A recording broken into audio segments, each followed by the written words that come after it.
They say, long ago, in the heart of medieval Europe, there was a land surrounded by endless forests and mountains so high that they seemed to touch the very heavens.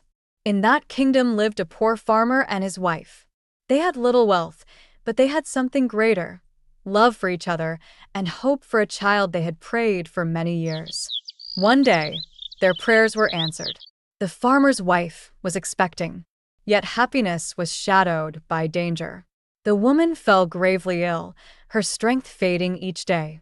She would sit by the window, gazing across a towering stone wall into a forbidden garden, where rare herbs and plants grew, known to heal any sickness. But that garden belonged to a fearsome sorceress, whose wrath no one dared invite. The husband, torn between fear and love, decided one night to climb the wall. He slipped into the garden, gathered the healing herbs, and rushed back. But before he could escape, a chilling voice thundered behind him. "Who dares steal from my garden?" It was the sorceress, her eyes burning like fire, her hands glowing with dark magic. The poor man trembled and fell to his knees. "Forgive me," he begged. "My wife is dying. These herbs are her only hope." The sorceress stared at him for a long moment, then laughed cruelly. "Very well. Take what you came for. But in return, the child your wife bears shall belong to me." The man's heart shattered. Yet what choice did he have? He agreed.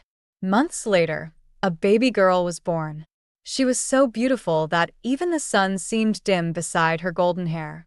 But before the parents could celebrate, the sorceress appeared, took the child in her arms, and whispered, "She is mine."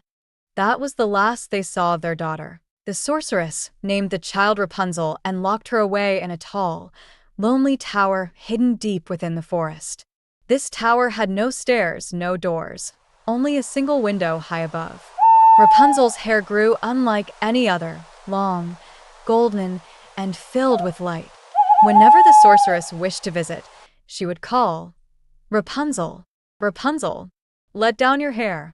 And Rapunzel would lower her shining locks for the sorceress to climb. Years passed, and Rapunzel grew into a young woman, graceful and kind, but trapped in her prison of stone. She would lean out the window, singing to the birds and the wind. Her voice carried through the forest like a spell, enchanting all who heard it. One day, a young prince named Lucas was riding through the woods. He stopped suddenly when a song floated through the trees. It was unlike anything he had ever heard, so pure, so full of longing that his heart trembled. He followed the sound until he reached the tower. But no door could be found, only the distant window. Day after day, he returned, hiding in the shadows. And one evening, he witnessed the sorceress arrive. He heard her call, "Rapunzel, Rapunzel, let down your hair," and saw the golden braid fall like a river of sunlight. The sorceress climbed and vanished inside. The prince's mind raced. He had discovered the secret. That night, when the sorceress was gone, he stood at the base of the tower and called out, "Rapunzel, Rapunzel, let down your hair." The braid tumbled down, and he climbed. When Rapunzel saw him, she gasped in fear. Who are you? "How did you come here?" "I am no enemy," the prince said gently. "Your song drew me to you. I could not stay away." Her fear melted into curiosity. No one but the sorceress had ever visited her, and so they spoke. Night after night, he came again, telling her of the world beyond, of rivers that glistened under the sun, of marketplaces filled with laughter, of skies unbroken by stone walls. Rapunzel listened in wonder, her heart awakening to dreams she had never dared to hold. But fate is rarely kind for long. One day, Rapunzel, in her innocence, spoke without thinking. One day, Rapunzel, in her innocence, spoke without thinking. She said to the sorceress, "Mother, why are you heavier than the prince when you climb my hair?" The sorceress froze. Her eyes narrowed, rage burning within them. "So," she hissed, "you have betrayed me." That very night, she took a knife and cut Rapunzel's shining hair. With a cruel spell, she cast the poor girl into a barren desert, far from all she had known. Later, When Prince Lucas arrived and called for Rapunzel, the golden braid fell again. He climbed eagerly, only to be met by the sorceress herself. She shrieked, "You will never see her again." With her dark magic, she summoned a storm that blinded the prince. He fell from the tower, landing upon the thorny ground. His eyes darkened, his sight lost forever. Blind and broken, he wandered the wilderness for months, guided only by hope and the memory of Rapunzel's voice. Meanwhile, in the desolate desert, Rapunzel wept. Her tears watered the earth, and from them grew plants and trees. Slowly, she built the life, though her heart ached for her lost prince. So don't forget like and share and subscribe my channel.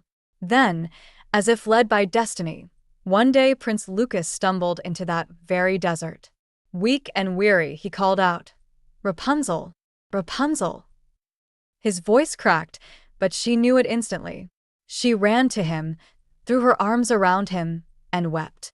Her tears fell upon his blind eyes, and in that moment, a miracle occurred. His sight returned. For the first time in months, he looked upon her face. They embraced, their love stronger than ever. But the sorceress had not vanished. Sensing her power fading, she rose once more, storming toward them with fury. "You cannot escape me," she screamed. The skies darkened, the earth trembled. But Rapunzel no longer trembled in fear. She grasped the last of her golden hair and held it high. Light burst forth, brighter than the sun, forming a radiant shield. The prince drew his sword and struck the sorceress's staff. It shattered, and with it, her power crumbled. Screaming, she was swallowed by the shadows, never to rise again. At last, the curse was broken. Rapunzel and Lucas returned to his kingdom. The people, amazed at her beauty and strength, welcomed her as their princess. And so they began a new life, not in chains, but in freedom, with love as their crown. They say this tale still lingers in the hearts of those who hear it, reminding us that even in the darkest prison, hope can find a way. For this is the story known as The Secret of the Golden Hair. If you enjoyed this tale,